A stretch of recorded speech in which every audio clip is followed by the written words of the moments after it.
What's up everyone, and welcome back to a brand new vlog. Now it has been a while since, weirdly, I've been in this country and actually filming something very personal. I'm filming my dad's brand new car.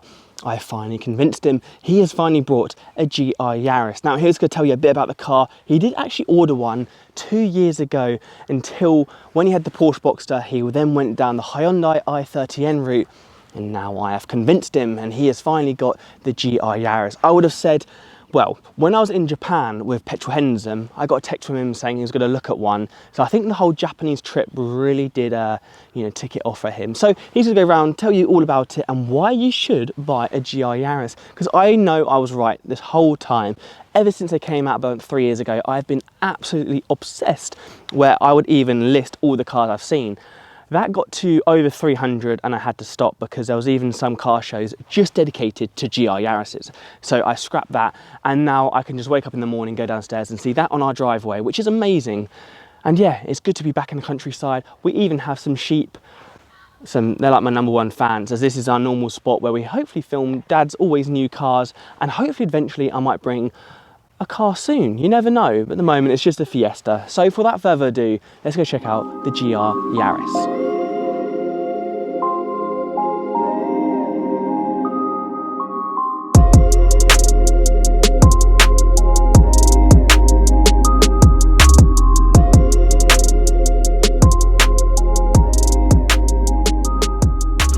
So finally, after probably the last 3 years, and Josh going in my ear all the time, Dad, get a GR Yaris, Dad, get a GR Yaris, Dad, get a GR Yaris.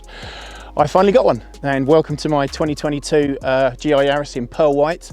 I'll give you a little bit of an introduction to it in a second, because it's not standard, which is the reason I bought it. So the story goes back, when these first came out, Josh test drove one of these with Petrolheadonism and thought it was an amazing bit of kit. I ordered one 2.5 years ago, at least 2.5 years ago, and the waiting time I was told was about 18 months. After 18 months had gone by, still no car and no kind of like foreseeable future of getting it. So I cancelled the order, got a refund from Toyota, which was excellent, and bought a Hyundai i30N. Which I thoroughly enjoyed. Had the 8-speed DCT. It was an absolute machine. But the only problem with that car is, for me, I drive short journeys, countryside roads, and don't do long journeys at all, really, to be honest. And I felt that I was just kind of piloting the car and not actually driving it. And I like driver's cars, so I was kind of really disappointed. And really, that was one of the reasons I got rid of my 981 Cayman, was the same thing, was that they had the PDK, and whilst again it's an incredible gearbox, you don't use the paddles in day-to-day driving. It's just a little bit mundane, a little bit boring. So I wanted to get a car with a gear stick again. So anyway, this car came up for sale at DNA Auto House, and these guys are based in Kidderminster. They've got some pretty sick stock, I'll be honest. I like the range of cars that they sell, and they have very good reviews, and I can only say enough good things about them. They were super helpful with the whole process of buying this car. So it's a 2022, registered in August of last year. One owner, 3,000 miles on the clock, so just run in, and it's had a few modifications, as I said earlier. So what modifications have we got? So first of all, let's start with the Puma Speed racing springs. So it's been lowered, and just sits a little bit lower. Possibly could do with space, as people would argue, to bring the wheels out a little bit further. Those are 18-inch BBS alloys that come as standards, and they're forged. But the really cool thing is they're made in Japan, better than anything else. Coming around the back of the car, we've got the Gredi, or GR Eddy, depends on how you pronounce it. So this is a Japanese exhaust, and at the moment there are only 2 of these in the country. It's a stainless steel muffler system. If you go right underneath the base of this exhaust, you can see even got a plate from the company. I think the company's owned by Trust, who are a big Japanese manufacturer, and they do stuff for like Toyota Supras, Yarises, etc, etc. It just gives it a nice burbly tone. It's not in your face like the Hyundai, which was in your face. That used to pop and bang a lot, and for a guy of my age, probably just a little bit too much. This is a little bit more discreet. The pipes look really good with the blue titanium edges, and I think that looks really sick. Inside, we've got a AirTech short shifter, so changing gear in this thing is absolute delight. when I test drove the Yaris a couple of years ago, the GR Yaris, it was the gearbox was great. I mean, it was nothing wrong with it at all, but the short shifter just makes those shifts just a little bit snappier, makes it quite exciting. The rest of the car is, as far as I'm aware, is standard. So it's running around 267 brake horsepower. It's got an all-wheel drive system, which you can change between 3 different modes. And it's just so far been an absolute blast. I drove it all the way back from Kidderminster, so I had a good sort of running, getting to used to know it. Adaptive cruise control was really good and really quite handy. Just pulled along the motorway, it was quite a dream. Going around these areas in terms of the countryside where we live, at slow speeds, yes, it's a little bit bumpy, but it's to be expected with a car like this, particularly when it's on lowering springs. But actually, as soon as you start getting momentum, it irons out bumps incredibly. It's absolutely unbelievable how this thing holds the road. And I think it just puts a smile on my face. Every time I get in it, every time I start the engine, every time I change gear, I just get a little bit of a smile. Obviously, I ran 5 Abarth 595s. I used to have the Competiziones, and I used to love those little things. I'm not a big car person, so this suits my needs absolutely perfect. And yeah, so welcome to the 2022 GR Yaris.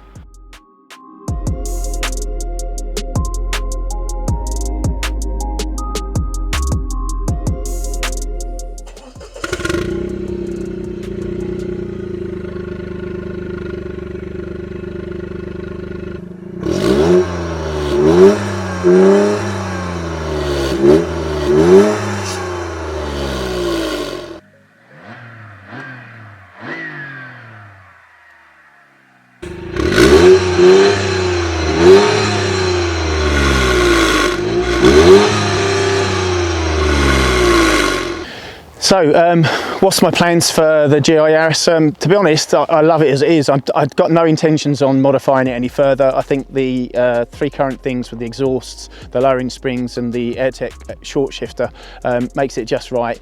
I've put a couple of Japanese kanji stickers on the side just to make it my own. But I think it just looks great. It's a fabulous little car. I'd like to take it on track. I took the Hyundai up the Chelsea Walsh hill climb, had an absolute blast in that. But I think this would be even more fun because you're changing gear and not using paddles. So I'd like to do that. I'd like to take it on track or up a hill climb just to see really what it's like in terms of handling. But for me, it's just an everyday driver, and I don't drive far. So I said probably earlier that my most of my journeys are pretty short miles, probably anything between 10 and 15 miles a day. So when you're driving like that and you're not doing too much miles, then you can have a little car like this and have a lot of fun. Fuel wise, compared to the Hyundai, oh my goodness, it's a world apart. So the Hyundai, I was getting as low as 20 to the gallon, which was appalling, just driving around the local roads. But this is getting 30, so that's already great. And when I had it on the motorway coming home from Kidderminster, I even saw 40, which I haven't seen for a couple of years. So yeah, reasonably good on fuel as well. It's got a small tank, mind you, so 50 quid fills the thing up. So you have to fill up quite a bit. But as you can see, it's as dirty as anything. And I've got to be quite honest, I like it like that. I love this pearl white. I think I'd ordered a red one actually, and I'm glad I didn't get a red one. When I went to look at it in the dealer, I was like, I've got the wrong colour here. But anyway, I wasn't buying the car because I had the Hyundai, and it wasn't worth trading in at that point. But the pearl white looks absolutely stunning, especially when it's clean, but actually it looks even better when it's dirty. Yeah, I absolutely love the little thing at the moment. So after my dad's given you guys a bit more facts about the cars, why he's brought it, let's jump into the car, onto the GoPro, and also let's hear the exhaust actually in motion. It came off, and it's got the war wounds, because I want to hear it actually drive, and I have not heard that yet. Only from inside it sounds good, but from the outside I'm really intrigued to see and hear what it's like. So hopefully the 360 will pick it up, but for now the light is dying down. We need to get on the road, get these rolling shots, get these flybys, and yeah, let's switch to the GoPro right now. So we are finally in the car. It's a lot warmer now, and like I said, the sun is certainly going down, but listen to it, still sounds very cool inside.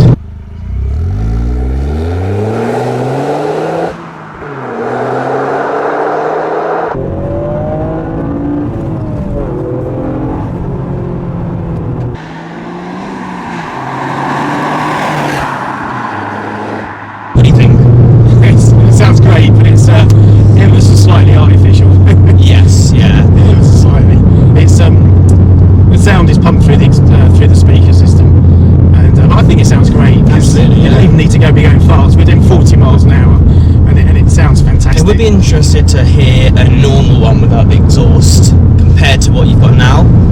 I think inside it would be the same, because of the speaker system. But yeah, from the outside, this sounds pretty cool. Yeah, absolutely. It's got a nice burbly sound to it, whereas the standard one sounds like a hairdryer. Yeah, and I already find this more comfier than the i30N. I said that straight away.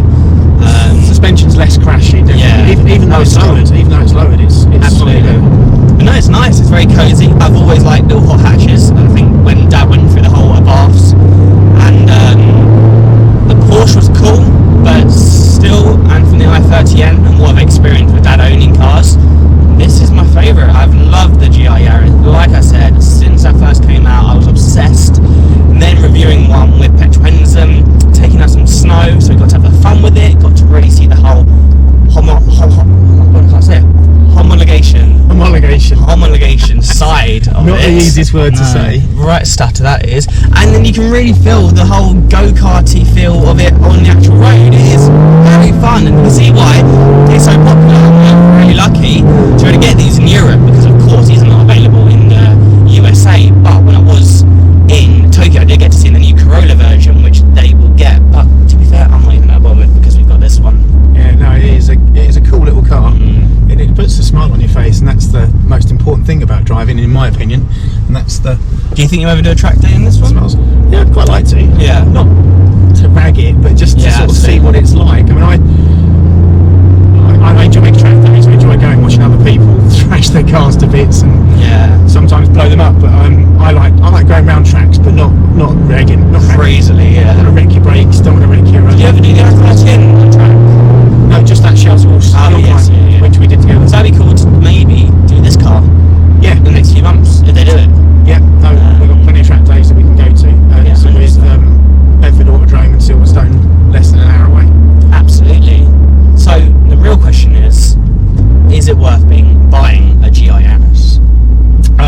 After 2.5 weeks ownership, 100% yes. There we go then. So far. I like that. Good. I like that. Yeah. I think for the money as well, and where this sits, yes, it's people say it's expensive for a Yaris, but because of the homologation. Oh my god, it's like it's not ready for my mind to pronounce it. The homologation side, I think that's why it gets the whole, and the GR, of course, Gazoo Racing. That's why it gets given the name, and I think that's why, of course, why it's quite expensive for what it is. But I do think it's worth the package.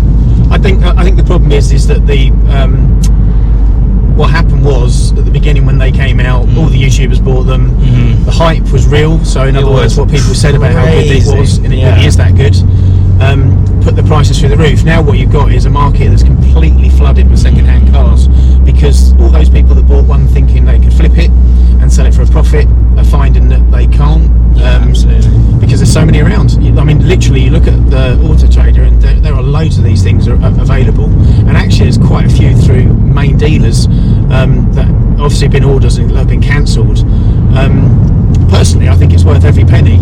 This is probably not dissimilar in terms of price to the i30N.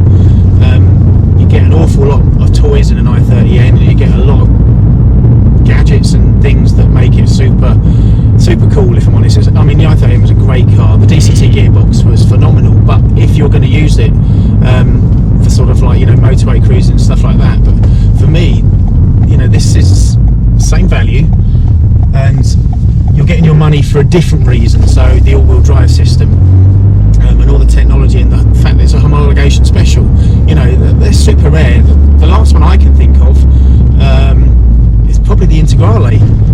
And that was one of my favourite cars ever. Absolutely. That's one of my dream cars to own. If I had an unlimited garage and budget, then an Integrale would be it. And this is that. So to say that I've owned one of these, even if it's for I'm not getting rid of this anytime soon. Yeah. There's absolutely, in my mind, potentially this could be the last petrol car I have if our government have their way, which I blooming hope they don't.